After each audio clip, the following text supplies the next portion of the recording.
देश और दुनिया की तमाम छोटी और बड़ी खबरों के लिए हमारे चैनल को सब्सक्राइब करना न भूलें और बेल का बटन जरूर दबाएं। नमस्कार दोस्तों, स्वागत है आपका देश लाइव में और आपके साथ मैं हूं आशिमा त्यागी। दोस्तों, रमजान का महीना वो महीना जिसे मुसलमान रहमत, इबादत और आध्यात्मिक शांति का समय मानते हैं। दुनिया भर की मस्जिदों में तरावी की आवाजें गूंजती हैं, लाखों लोग सजदे में सिर झुकाते हैं और अल्लाह से दुआ करते हैं शांति और अमन की। लेकिन इस साल एक ऐसी घटना हुई जिसने पूरी दुनिया के मुस्लिम्स के दिल को झकझोर कर रख दिया है। इतिहास में पहली बार ऐसा हुआ कि यरूशलेम की अल अक्सा मस्जिद, इस्लाम की तीसरी सबसे पवित्र जगह, ने रमजान के आखिरी दिनों को बिना नमाज, बिना तरावी और बिना इबादत के अलविदा कहा। वजह यह बताई जा रही है कि इजरायली सुरक्षा बलों ने मस्जिद परिसर को बंद कर दिया और बड़ी संख्या में लोगों को अंदर जाने से रोक दिया। सवाल यह है कि क्या दुनिया की सबसे पवित्र जगहों में से एक को इस तरह बंद करना सिर्फ एक सुरक्षा कदम है या उस लंबे राजनीतिक संघर्ष का हिस्सा है जो दशकों से फलस्तीन की जमीन पर चली आ रही है? तो दोस्तों, आज इसी सवाल के इर्द गिर्द ये चर्चा रहने वाली है। मैं चर्चा में आगे बढ़ूं, पूरा सच आपको बताऊं, पूरी घटना क्या है वो मैं आपको बताऊं और इसके पीछे की वजह क्या है उस पर भी होगी बात। लेकिन उससे पहले आप लोगों से अपील, इंसाफ की आवाज को बुलंद करने के लिए और सच्ची पत्रकारिता के लिए हमारा यानी देश लाइव का सहयोग करें। साथ ही डिस्क्रिप्शन में दिए गए लिंक को ओपन कीजिए और सीधा हमारे साथ यानी देश लाइव के साथ जुड़ सकते हैं।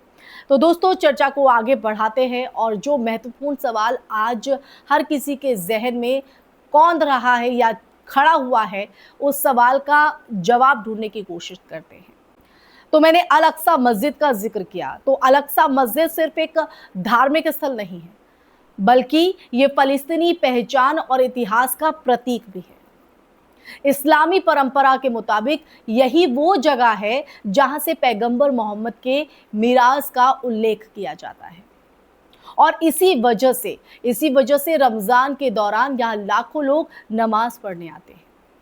लेकिन पिछले कुछ सालों में यहां बार बार तनाव देखने को मिला है और कई बार सुरक्षा बलों की तैनाती, प्रवेश पर प्रतिबंध और जो टकराव की खबरें हैं वो सामने आती रही।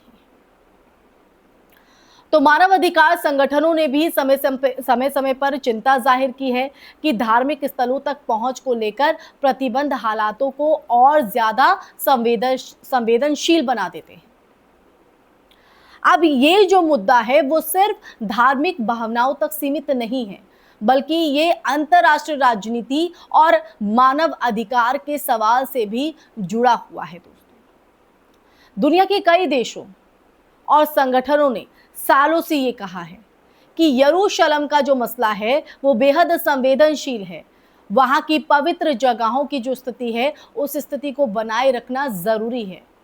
संयुक्त राष्ट्र की कई रिपोर्टों में ये भी कहा गया है कि पवित्र स्थलों तक लोगों की जो पहुंच है वो सुनिश्चित करना शांति बनाए रखने के लिए महत्वपूर्ण हो जाता है। लेकिन हकीकत ये है कि जमीन पर हालात अक्सर अलग दिखाई देते हैं। सुरक्षा, राजनीति और धार्मिक दावों के बीच फंसा ये जो इलाका है वो बार बार संघर्ष का केंद्र बन जाता है। दूसरी तरफ ये भी सच है कि मध्य पूर्व का पूरा भू राजनीतिक समीकरण जो है वो पिछले कुछ सालों में और जटिल हो गया है। गजा में संघर्ष, लेबनान की सीमाओं पर तनाव, ईरान इजराइल के बीच बढ़ती बयानबाजी और क्षेत्रीय ताकतों की प्रतिस्पर्धा, इन सब ने इस मसले को और उलझा दिया है।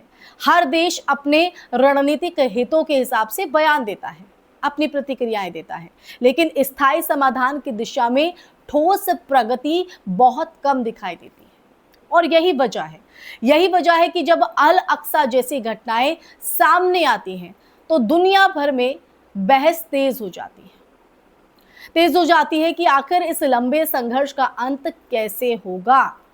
और इतिहास बताता है कि पवित्र स्थलों से जुड़े विवाद अक्सर बहुत संवेदनशील होते हैं। यरूशलेम 3 बड़े धर्मों इस्लाम, यहूदी और ईसाई इनके लिए बेहद अहम शहर है। इसलिए यहाँ की जो हर घटना है वो वैश्विक चर्चा का विषय बन जाती है। विशेषज्ञ मानते हैं कि अगर इस क्षेत्र में स्थायी शांति चाहिए तो धार्मिक स्थलों की जो स्थिति है उस स्थिति को लेकर सभी पक्षों के बीच भरोसे और संतुलन की जो व्यवस्था है वो बनानी होगी। बिना राजनीतिक समाधान के केवल सुरक्षा उपाय लंबे समय तक स्थिरता नहीं ला सकते।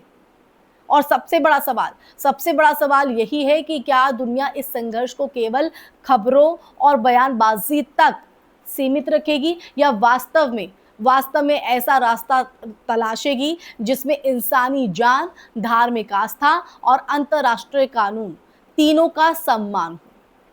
क्योंकि जब किसी पवित्र जगह के दरवाजे जो हैं इबादत करने वालों के लिए दोस्तों बंद हो जाते हैं तो ये सिर्फ एक शहर या एक समुदाय की बात नहीं रह जाती है।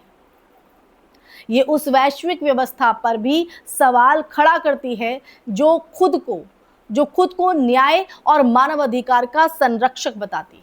और संरक्षक क्यों बताती है, ये कहीं ना कहीं अपने आप में एक अहम सवाल बन जाता है।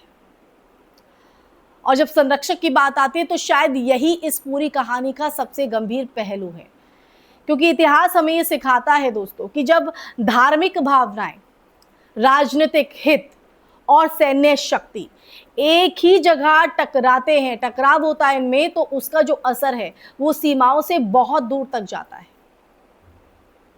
अल-अक्सा की खामोशी सिर्फ एक मस्जिद की खामोशी नहीं है, बल्कि ये उस संघर्ष की गूंज भी है जो आज भी मध्य पूर्व की राजनीति और दुनिया की अंतर आत्मा को चुनौती दे रहा है। तो दोस्तों इसी के साथ इस चर्चा में फिलहाल के लिए बस इतना ही। पूरा सच देश लाइव ने आपके सामने रखा है। ये सच आपके लिए कितना मायने रखता है या इस पर आपकी क्या स्पष्ट राय है, किस नज़रिए से आप इन हालातों को देखते हैं, कमेंट सेक्शन में कमेंट करके दीजिएगा अपनी राय। क्योंकि आपकी राय, आपकी प्रतिक्रियाएं देश हित और देश लाइव दोनों के लिए बेहद महत्वपूर्ण है। दोस्तों इस वीडियो को ज़्यादा से ज़्यादा शेयर कीजिएगा, हमारे चैनल देश लाइव को सब्सक्राइब कीजिएगा। देश लाइव आपकी आवाज़ को यूं ही बुलंद करता रहे तो उसके लिए ज़्यादा से ज़्यादा सहयोग कीजिएगा। आप लोगों से इजाज़त लेना चाहूँगी, फिर हाजिर होंगी ऐसा ही सच को संवाद लेकर। तब तक के लिए अपना ख्याल रखिए। जय हिंद, जय भारत, नमस्कार।